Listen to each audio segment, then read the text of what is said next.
What's so is your area of research is in air pollution? Yeah, I mix an interest in extreme weather events.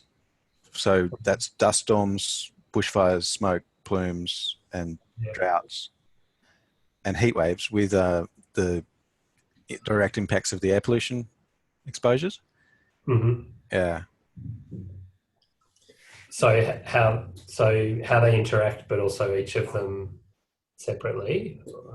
Yes, exactly. So Yeah. there will be models that adjust for both, Yeah. say, heat wave effects and ozone um, events, Yeah. and they'll either interact or they'll operate separately. But having the model, and I have to control for things about the population like socioeconomic status, and it Uh-huh. all goes into a fairly complicated model. But the focus is on quantifying the air pollution impact. Okay. Did you? I remember last year the thunderstorm. What was it? Thunderstorm asthma that happened, and the pollen counts and things. Was That's that right. Yeah, your? it was the summer before. That's right. Yeah. Was it Did you, December? Yeah, yeah. in Did you Melbourne. have a look at that and how that all happened?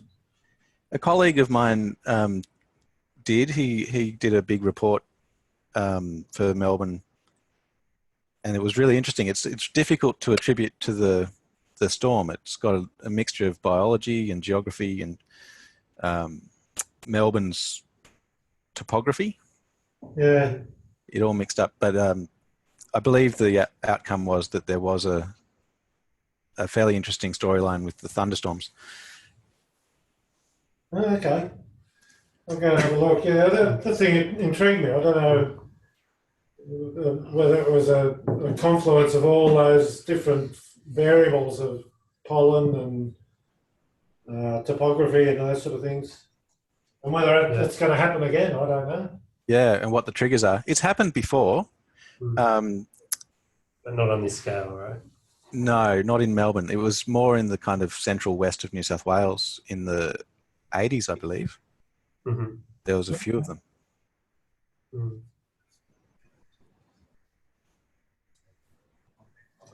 Yeah, I was just asking because I don't know whether it's going to be something that we need to keep an eye on. And if they're few and far between, that does it mean that the climate change and the different changing weather systems mean that they're going to be a bit more uh, happening often? Possibly more frequent. Yeah. Well, that's you're pointing out another one of my research interests is the health impacts of pollen and airborne fungus hmm as an air pollutant that's, I think, under researched at the moment. It's a lot of unknowns about the health impacts of pollen and fungus. Yeah. Yeah. So we've a couple of people have joined us, Ian and Morella. Welcome. You're on mute, and I'm just shooting the breeze with David before we get started in about 7 minutes. Hi there. You can either unmute yourself and chat, or go to the Zoom chat window and type things like questions.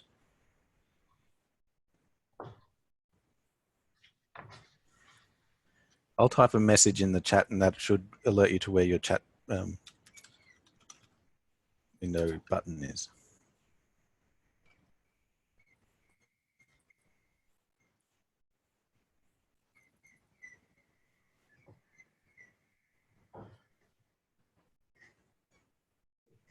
So, Ivan, does your research include sort of how um, health impacts of air pollution will be exacerbated um, by basically higher temperatures, like the combination of heat stress and higher air pollution occurring at the same time?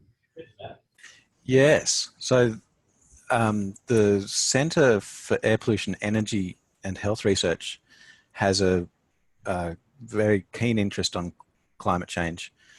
The reason why the energy word is in our title is because of a perceived energy transition that will happen in the coming decades to mitigate future climate change.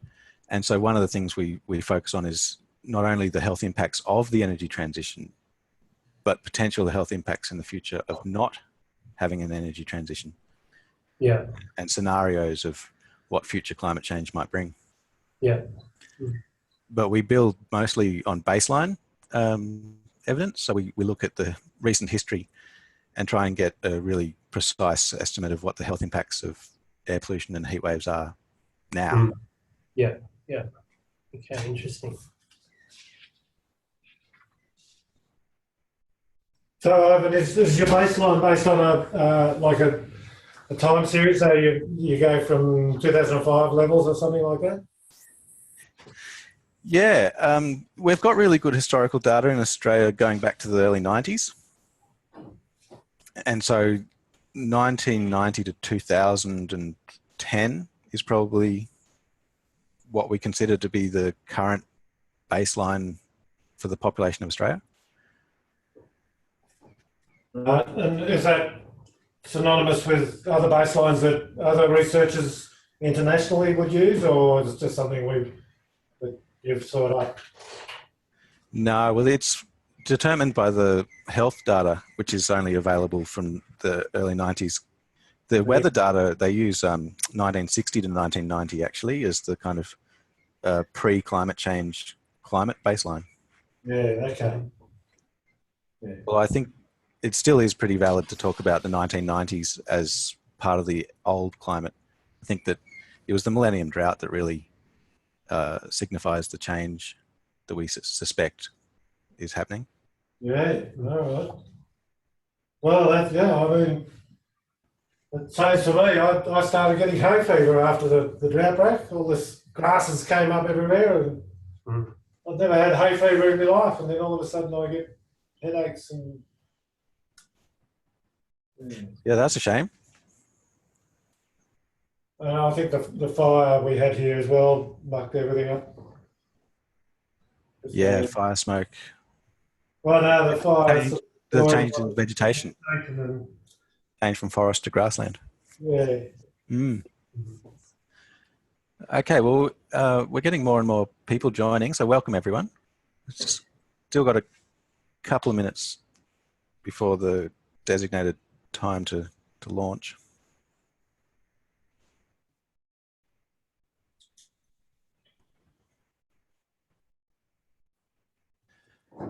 But I'll give you an introduction to the Zoom meeting interface. I've typed a welcome message, and hopefully that alerts you to where the chat window is.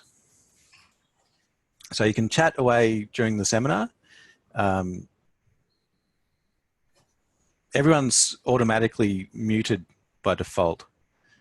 So we'll probably open up for questions and you can unmute yourselves at the end. But perhaps for the simplicity, we'll keep everyone muted for the presentation. Sure.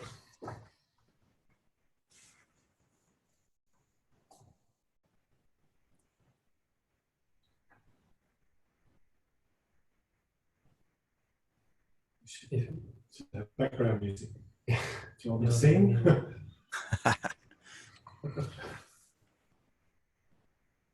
And Ivan, if people have burning questions as we go along, I'm quite happy for people to unmute and ask, to sort of jump in and ask them as we're going along. Okay, that's great.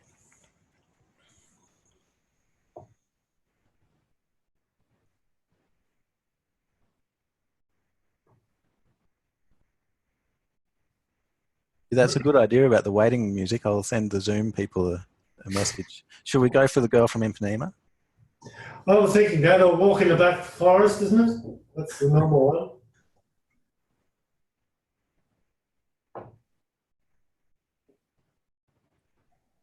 Or what's the other one? Green sleeves. It's sort of an air quality one. Yeah.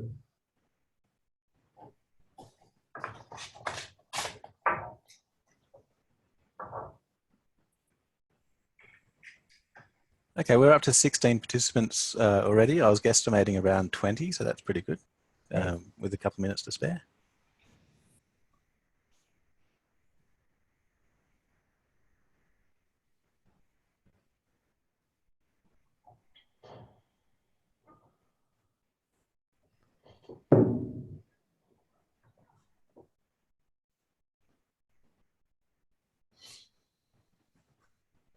Okay,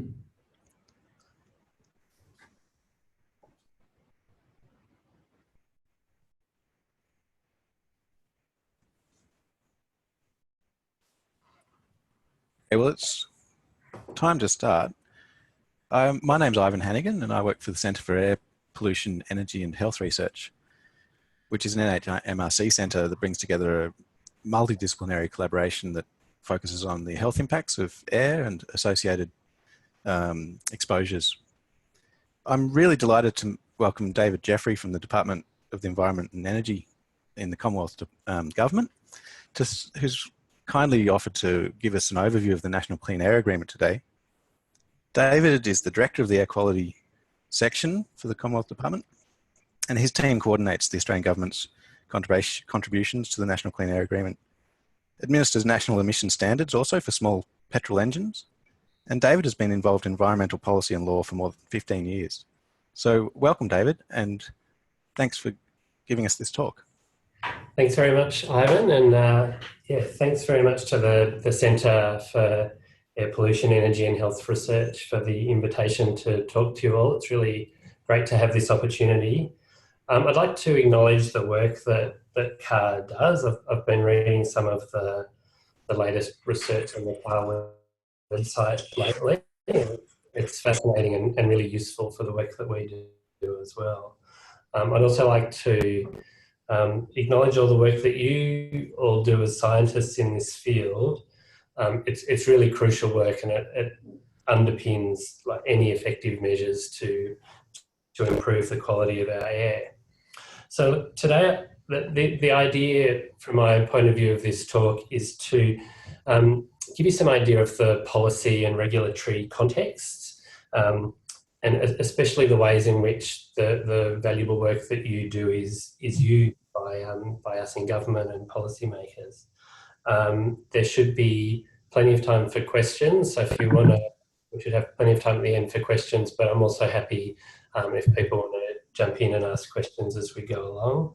I'm just going to start off, so in terms of what we're going to kind of go through today, I'd like to talk a bit about the National Clean Air Agreement, what it is, what it does, the agreement work plan, so what's happening at the moment, what are the big things that we're working on, and the sort of relevant legislation and the legislation context.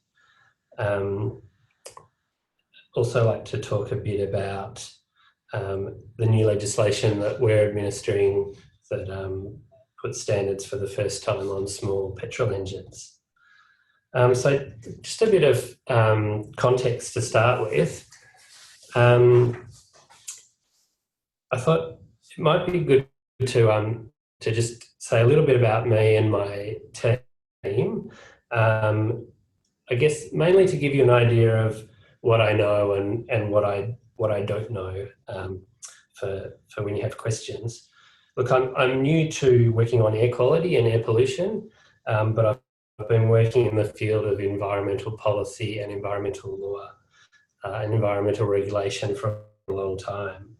So I arrived as director of the air quality team about 6 months ago, but prior to that was working in the department for the last 5 years, mainly as a lawyer, and worked before that on environmental law and policy for the New South Wales Environmental Defenders Office, and then later the New South Wales EPA and National Parks. So that's my background. At uni I studied science, mainly ecology and human ecology, and law with a focus on environmental law, and then went back to do a Masters of Environmental Economics.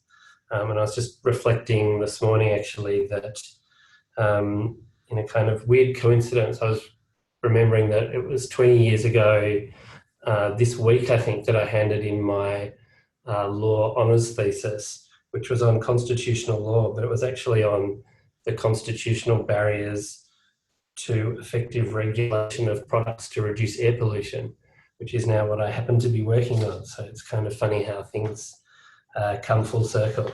So my team, as Ivan said, We coordinate Commonwealth policy on air quality, and we also administer new legislation that sets noxious emission standards for small petrol engines that are used in outdoor power equipment and small and large marine engines, particularly outboard motors. I'm not going to talk much about the sort of context of air pollution because I think most of you would know this a lot better than I do, but I did want to just reflect on a few sort of current and future pressures that I think really inform the work we do in air quality policy. So there's some real pressures that are not only exacerbating air pollution, but also its effects. And the first one is increased transport and energy use. So the forecasts are that road and rail freight will double in the next 15 years, and that will obviously come with pressures on air quality. On the other hand, there's technology changes and infrastructure changes that are perhaps pushing in the opposite direction. So increasing electrification of the transport sector is something that could well accelerate in coming years and increase sort of penetration of renewables in the electricity grid. But I think the expectation is certainly for the next 10, perhaps 20 years, there will still be a heavy reliance on oil for energy and transport. Urbanisation is something that I guess exacerbates the impacts of poor air quality. So the forecast is that over the next 40 or 50 years, there'll be an extra 10% of Australians living in the large cities and therefore exposed to a greater range of pollution sources. We've got an ageing population, so the number of Australians over 65 is projected to double by 2050.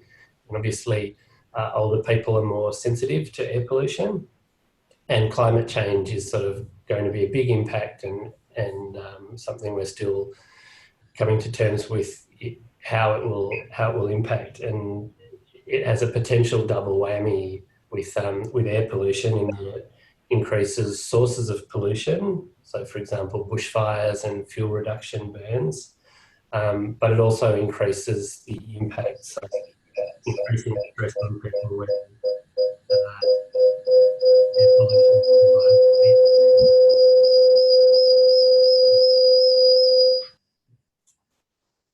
Yeah, thank you. Sorry, David. That was unmuted microphone.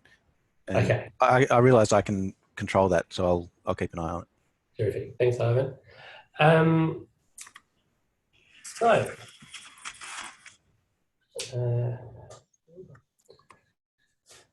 National Clean Air Agreement. Look, I guess I'd like to talk today about what is it, what does it do, what are its objectives, and what are its approaches. And I'm sorry, I had a slide there on objectives, but it hasn't come up. But there's three main objectives behind the National Clean Air Agreement. The first is that human and environmental health outcomes are improved through actions. The second is that communities are empowered to better deal with air pollution through greater awareness of air quality issues and access to reliable information.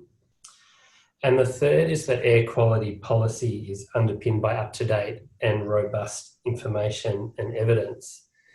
And it's a shame that you can't see those three objectives on the screen, but when I look at them, health outcomes improved through action, communities empowered to deal with air pollution through awareness and information, and air quality policy underpinned by information and evidence.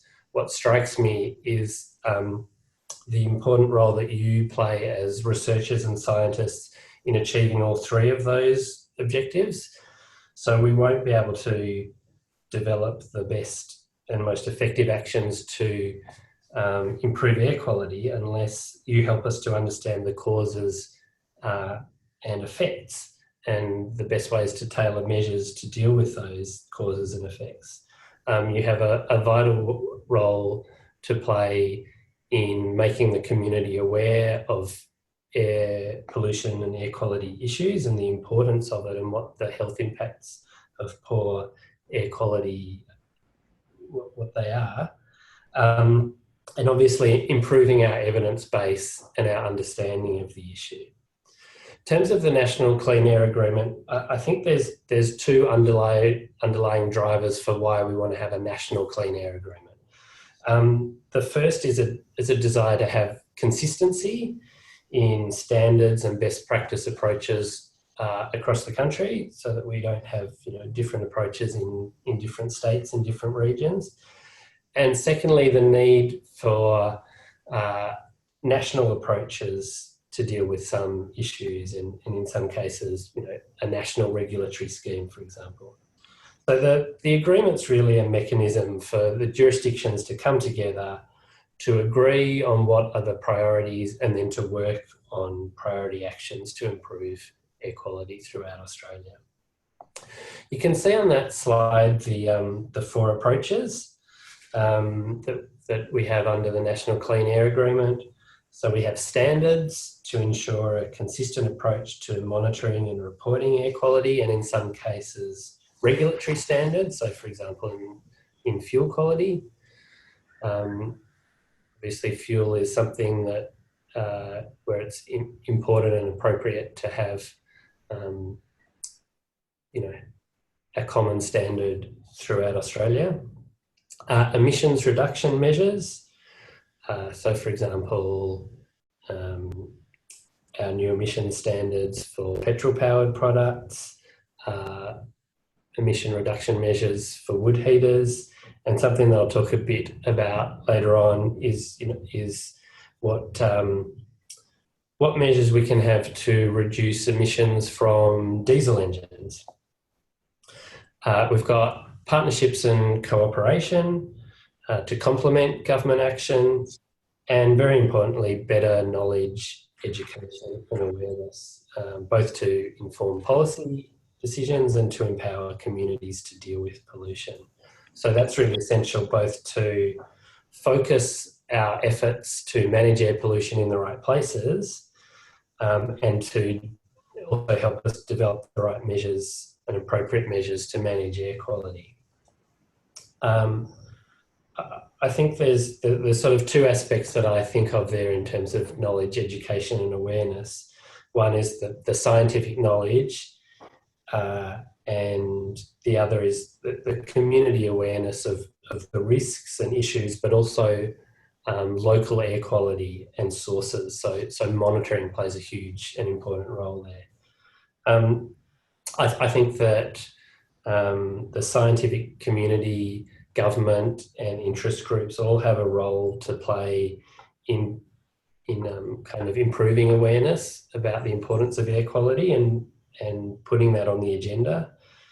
I think the health and welfare impacts of air quality and air pollution are at least equivalent to traffic accidents, but if you compare the knowledge and the community interest and concern in air quality and in traffic accidents, there's a real disconnect there.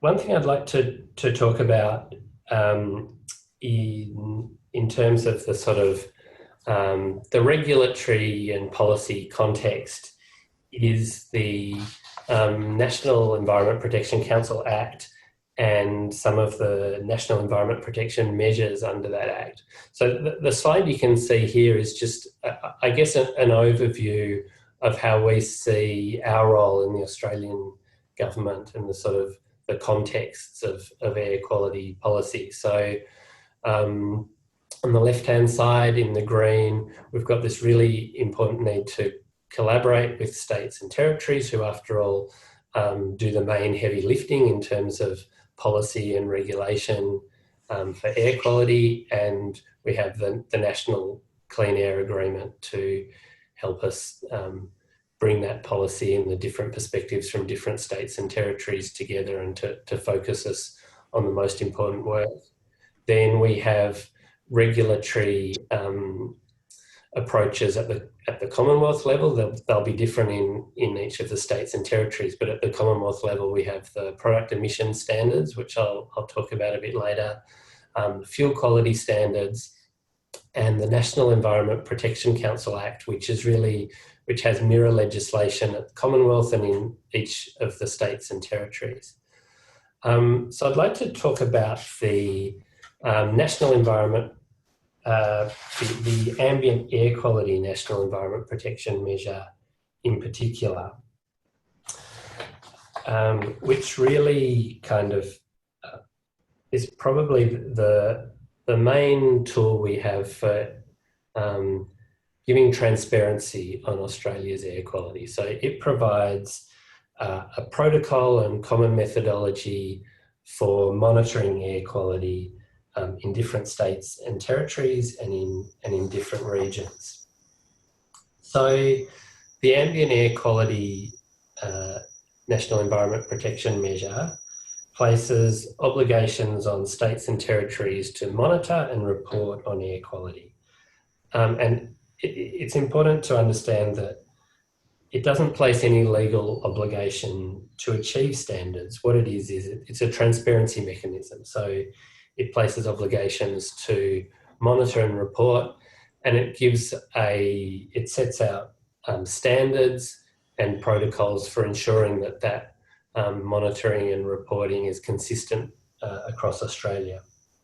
It sets out standards for 7 key air pollutants: carbon monoxide, nitrogen dioxide, ozone, sulfur dioxide, lead, coarse particles, so PM10, and fine particles, so PM2.5. And it sets out monitoring protocols that allow us to see the air quality experienced by the general population in towns and cities.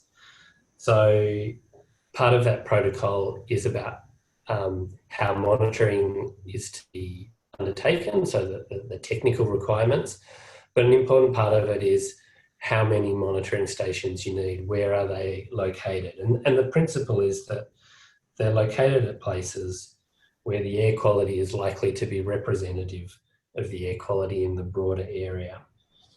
And I think it follows from that this scheme isn't tailored to assess air quality near particular point sources, such as large industrial facilities. The idea of it is to get a really good picture of the general air quality that affects communities throughout regions, towns and cities across different states and territories. Next, I'd just like to talk about the National Clean Air Agreement work plan. So this is the big things that state and territory governments have on their agenda and are working on at the moment. So these are the key priorities that we've agreed on. And this work plan, and it might be worth saying here that the Clean Air Agreement and the work plan on it are available on the web. You can look at at our website at environment.gov.au if you want to have a look at it. And it sets out what the key priorities are for this year and next year. And sorry, it's quite a busy slide, but I guess it gives you a picture that there's quite a bit going on over the next 18 months in terms of new measures in the air quality space. So in terms of standards, we're expecting an update of the World Health Organization's ambient air quality standard guidelines next year, and following that, there's a priority to review the latest scientific evidence of health impacts in relation to particulate matter. Also, in terms of standards, Victoria is leading on a review of standards under the ambient air quality measure for sulfur dioxide, nitrogen dioxide and ozone. That review is well underway and expecting to go to a recommendation to the National Environment Protection Council, which is made up of all the Commonwealth, State and Territory Environment Ministers, to strengthen the standards for those pollutants. There's a review of the fuel quality standards. So the review was completed this year, and it recommended a reduction in the sulphur content of fuels for two reasons, partly because it improves air quality, and partly because that allows access to better technology engines that require a higher quality fuel to run. So that review was completed, and the recommendations are with government at the moment. In terms of emission reduction measures, there's an item to finish completing the adoption and implementation of wood heater emissions and efficiency standards this year, and one that my team is spending a lot of time thinking about and working with New South Wales on is evaluating whether it's appropriate to have a national approach to reducing non-road diesel engine emissions. So at the moment, we're trying to get a really good picture and feel for what the diesel engine market looks like in Australia, which sectors use it, what sort of engines do they use, how much do they use them, what are the emissions profile for each of the sectors that use non-road diesel engines, what's the sort of import profiles. And once we have a good sort of picture, we can start thinking about, is there a need for a national approach to manage those emissions, and what are some of the options for doing that? In terms of knowledge, education and awareness, we have a priority to improve access to reliable air quality information for researchers, policymakers and the community by funding the National Environmental Science Program, in particular the Clean Air and Urban Landscapes Hub. And there's also a review of the National Pollutant Inventory, which went out for consultation in August. The last thing I wanted to talk about today is one of the things that our team has been spending a great deal of time on, and something that we're very excited about in terms of having a real impact on Australian air quality, which is our new national emission standards for outdoor power equipment and marine engines. So the rationale for this is that these engines are a significant source of pollutants, up to 10% of urban air pollution at peak times. Some of these engines can be very dirty because up till now they've been completely unregulated with no standards.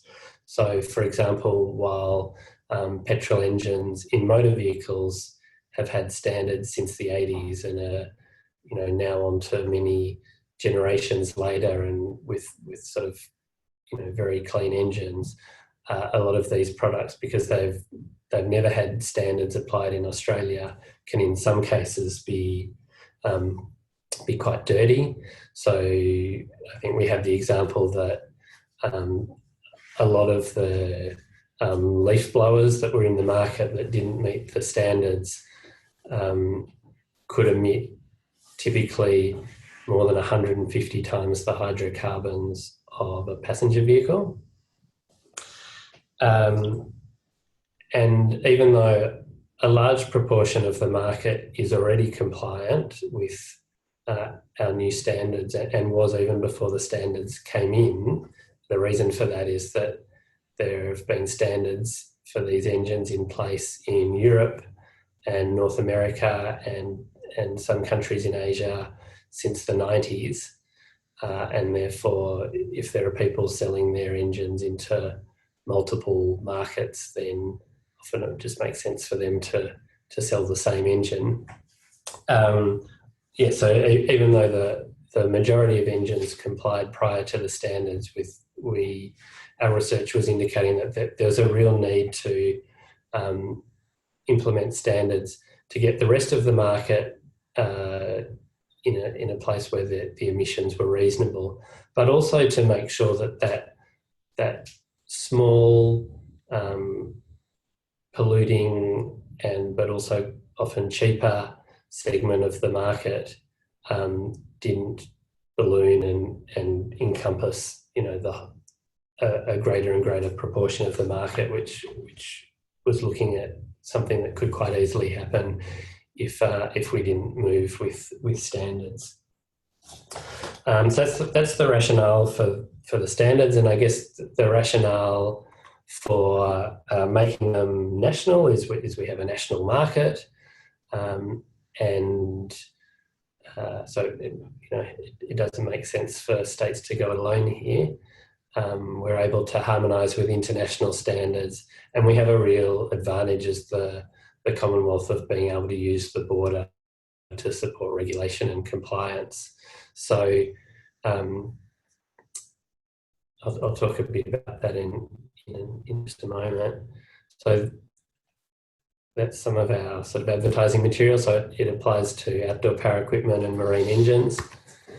And the standards came in for imports July this year, and they'll apply for sales from July next year. So essentially retailers have 12 months to get rid of their stock, and after that, any new petrol engine that's covered by the scheme that's sold from the 1st of July next year has to comply with the standards. So in terms of how it works, it applies to new small petrol engines used in outdoor power equipment and new small large petrol marine engines. It doesn't apply to second-hand products. And there's about 1.5 million of these products imported each year. They can meet existing EU, Canadian, US EPA or Californian standards, or they can be certified to meet Australian standards, which mirror the US standards. And I was talking about use of the border for enforcement. So at the moment, as I said, the standards just apply to imports, not yet to domestic sales. But having the border really enables us to efficiently enforce these standards. So we get regular customs data, and we get a really good picture of what sort of engines are coming into the country and whether or not they comply. That's the main way we're enforcing them at the moment. From the 1st of July next year, we'll be monitoring websites, retailers, and expecting the community to be monitoring this as well. We'd expect that if competitors see that some of their competitors are selling products that don't comply with the standards and undercutting them, they'll let us know. Before I move on to questions, I'd just like to perhaps also suggest that if you're interested in more information on either the new emission standards or the National Clean Air Agreement or clean air policy and legislation in Australia, the states have great websites and so do we. So if you go to environment.gov.au, there's a lot of information on the National Clean Air Agreement, and there's a great deal of information on the new standards. But at that stage, I might throw it open to questions, Ivan. Thanks, David. That was great. Are there any questions from the floor? If thought I could lead off with one that I've been thinking about, Hmm. and it's whether or not do you think it's fair to say that the National Clean Air Agreement, which is the Commonwealth and the states and territory jurisdictions, is focused on the future strengthening of these standards and laws that aim to protect human health? Is that what it really boils down to, and the NEPMs and the other measures kind of fall under it? Or have I misunderstood its role? Yeah, so like I see the role as it really provides a mechanism for the states and territories to come together to agree on what are the best ways to improve air quality throughout the country, and then once we've agreed on what are the priorities, to provide a mechanism to work out how we're best going to progress those. I think that there's also, I think, a real concern among all states and territories, just to go back to this, to make sure that the agreement is pursuing work across those four approaches. So standards are important, and important as a transparency measurement, and important so that the community has a benchmark. And so there's certainly a lot of work happening to make sure that the standards are up to date. And so for example, tightening those certain pollutant standards at the moment is important. But I think that there's going to be an increasing focus on partnerships and cooperation, and we need to ensure that we don't ignore the emission reduction measures, that because after all, they're the things that are going to actually help improve air quality. So standards I see as helping empower the community to know about air quality issues and to advocate and demand action. But it's the emission reduction measures that are going to get us there. But also, I think increasing knowledge, education, and awareness is a vital part of it too. I think there's a really good evidence base and knowledge base and growing in terms of the health impacts of air quality. But a lot of it comes from overseas, and it's typically in the context of higher levels of air pollution.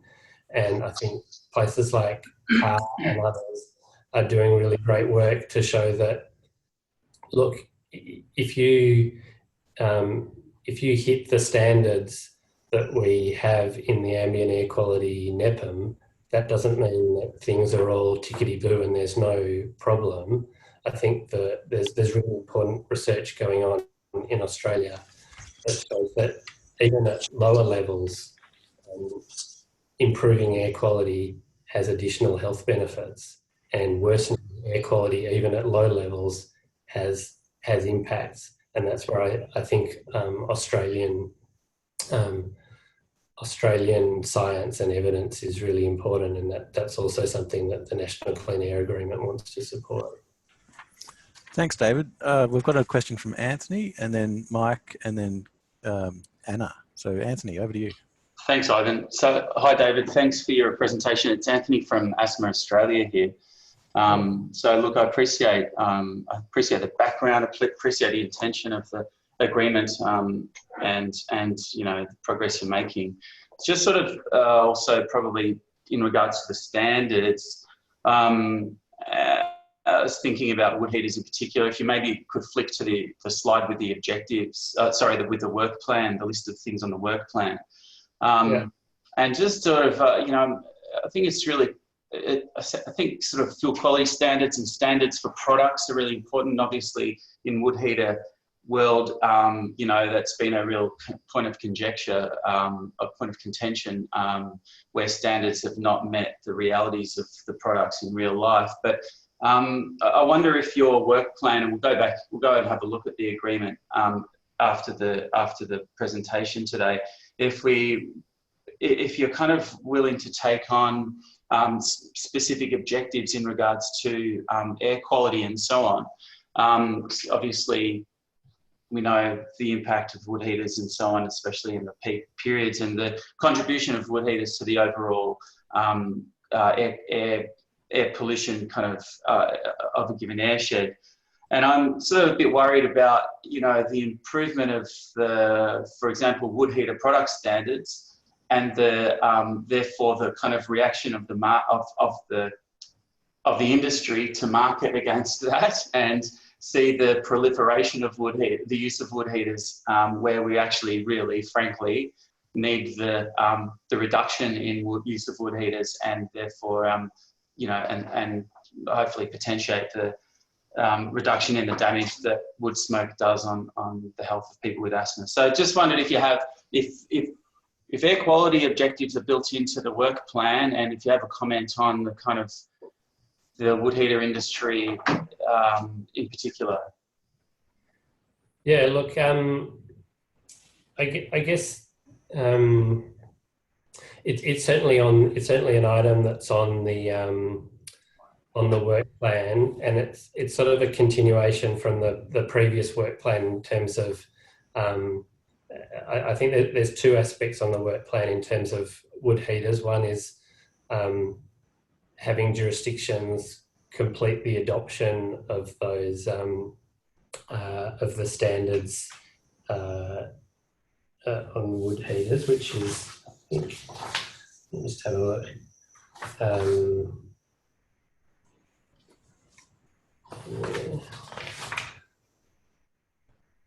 Yeah, so the sort of the emissions and efficiency standards. And the other item in relation to wood heaters that's on the work plan is to sort of share best practice knowledge among jurisdictions. So they're the two items that are on the work plan. I have to admit, the wood heater issue is something that I've kind of come in on the tail end of, because there was already a substantial body of work in the sort of 2015 to 2017 work plan to set those standards up, and now the remaining work is to complete the adoption and implementation of those standards. But I think that's a really interesting point that you raise, Anthony. I think you're sort of suggesting that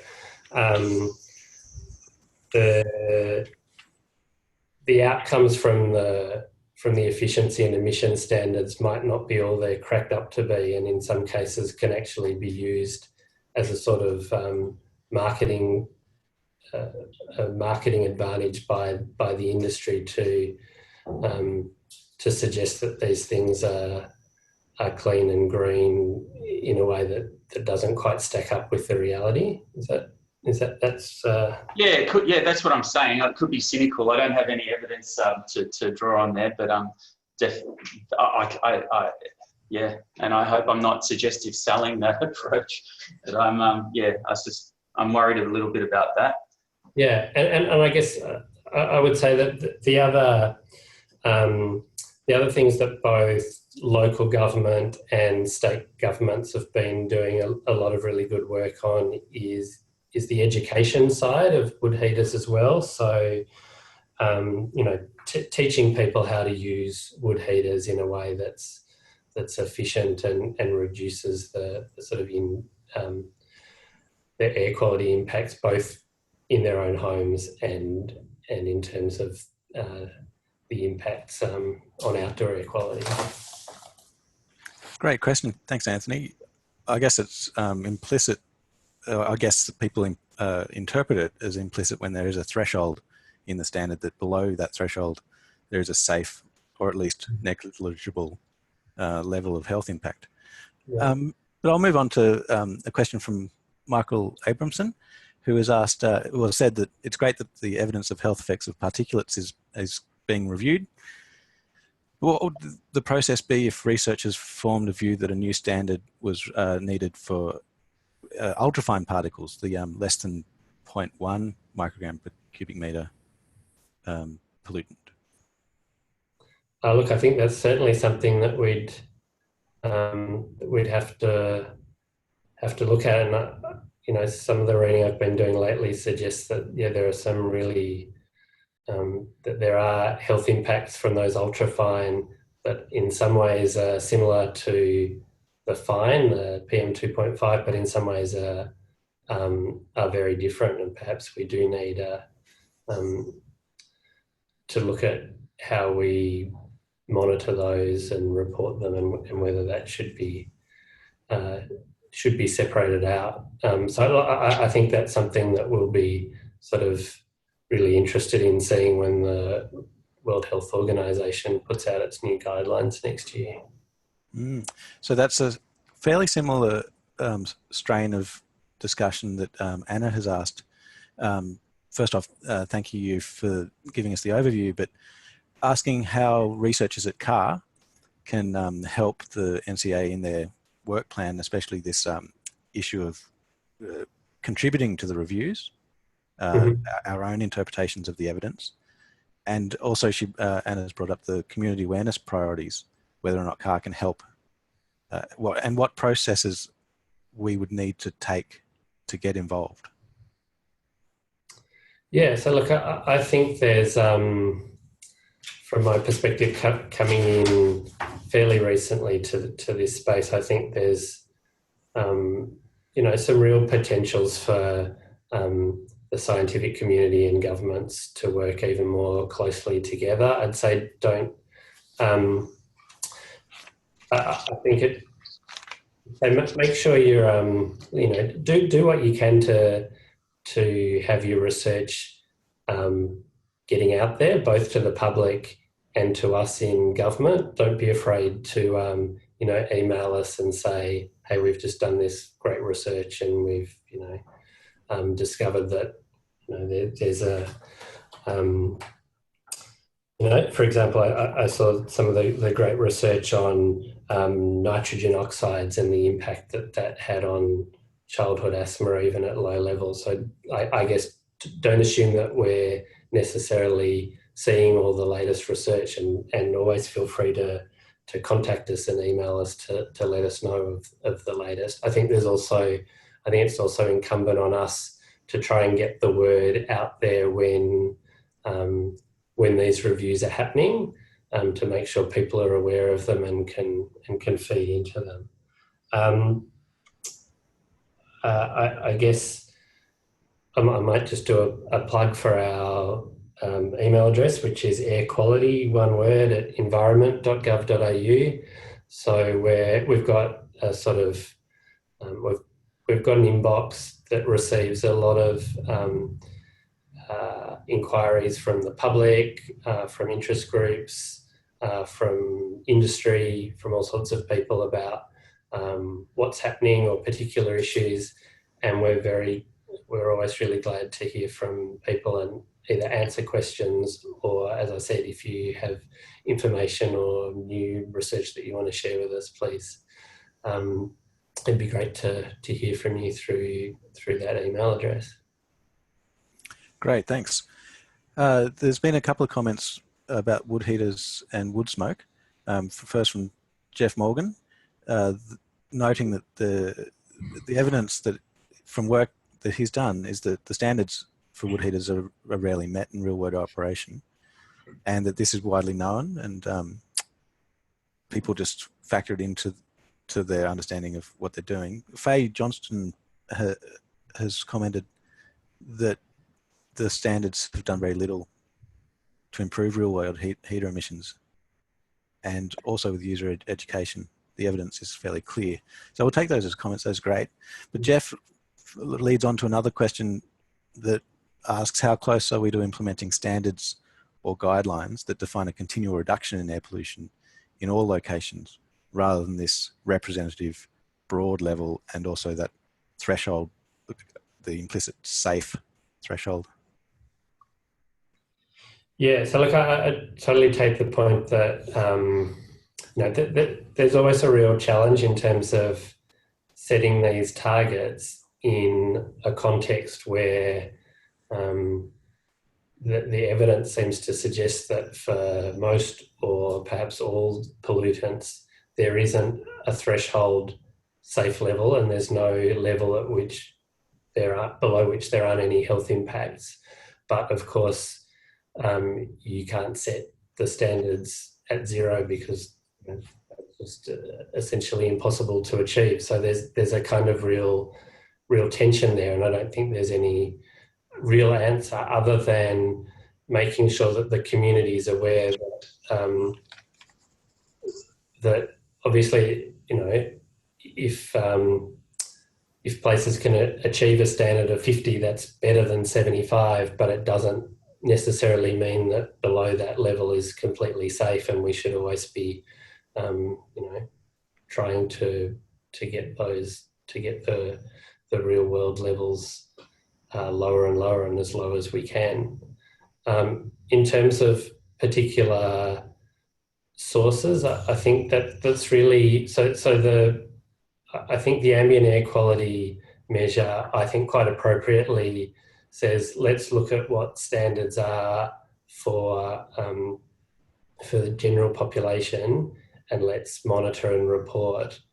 It does also suggest that jurisdictions should consider whether they should have additional monitoring and reporting in areas where there's a particular need. So, for example, where there is a concentration of industry.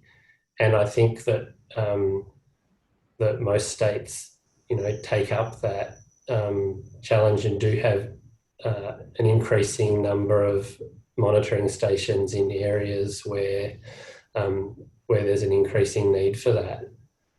And I think it's also part of the role of the community to continue to demand that.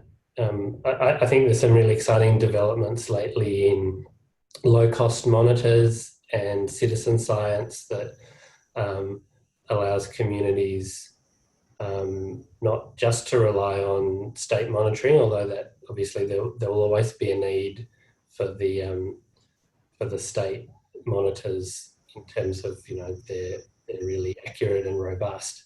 But I think there's a real opportunity for those to be augmented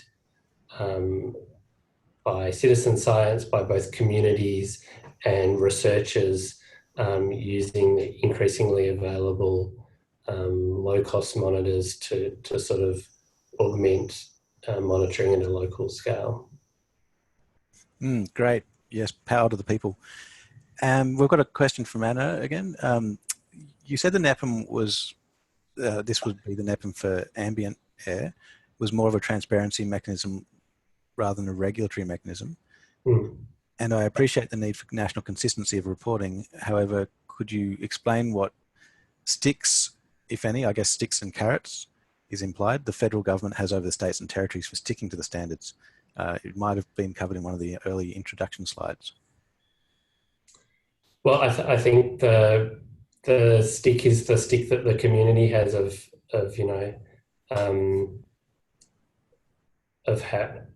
having these standards having to be reported on and published. So that there aren't punishments in the legislation for not meeting the standards. The standards are something that are there to guide regulation in states and territories to inform measures to achieve them, but there is no there's no punishment in the legislation or rewards in the legislation for meeting them, other than that you should expect a rap over the knuckle from your community if you don't.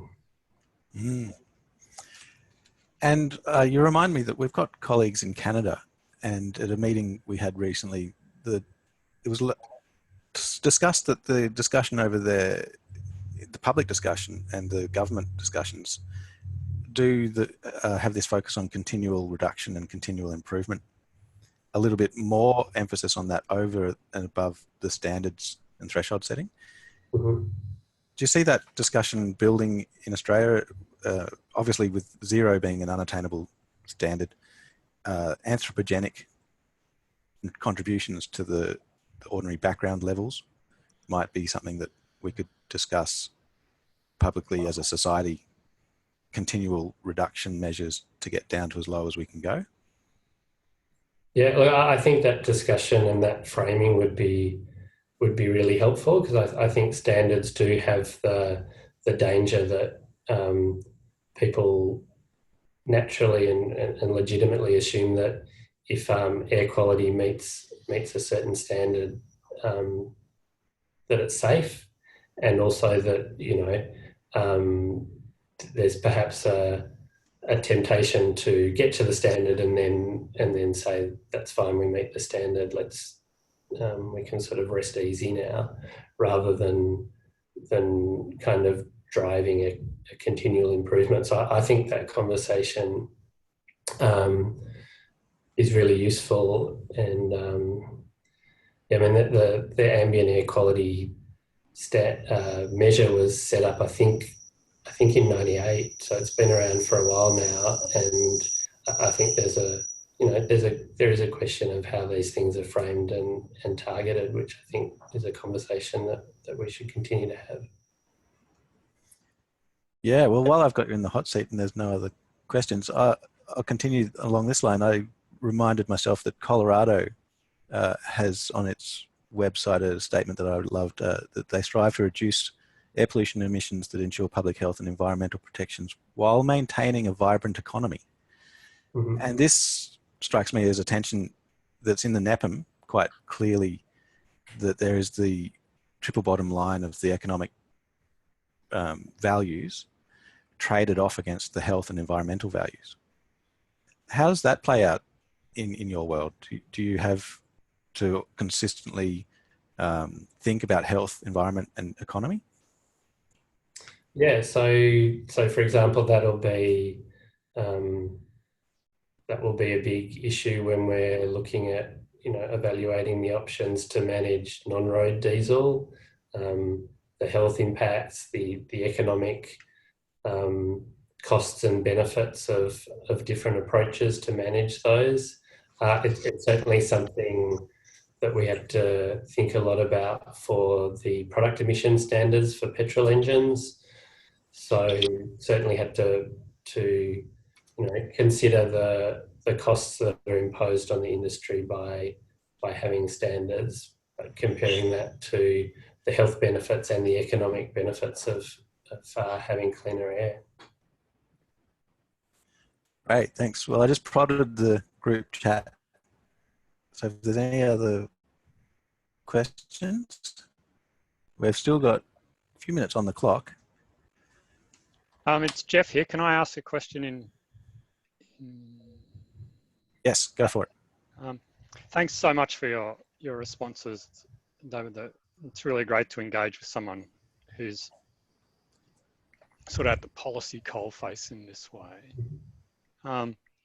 You may have covered this. Unfortunately, I came in a bit late, but a lot of your focus is on controlling specific sources of air pollution and you know, getting very detailed about activities, whether it's for diesel or solid fuel heaters, about sort of standards, emission standards for those sources. Mm-hmm. The work that can really drive that is information on source-specific emissions and source-specific health impacts that can help people identify which sources have high exposures and health impacts, because sometimes the source-specific emissions don't align with the health impacts if they're not in populated areas and things like that. Mm-hmm. Yeah. There's no national emissions inventory that can provide that data for researchers or the public to even look at. There's the National Pollutant Inventory, but you know, everyone knows that's pretty rubbery. Mm-hmm. Is there any move by the Commonwealth to try and coordinate that better between the states? the state-specific work on emissions inventories and information that can be fed into research? Look, I know that those conversations have been happening among the states, because a lot of the states do have, I guess, more finely grained inventories. And yeah, look, I know the states are talking about ways to, I guess, better harmonise and integrate the data that is there between states.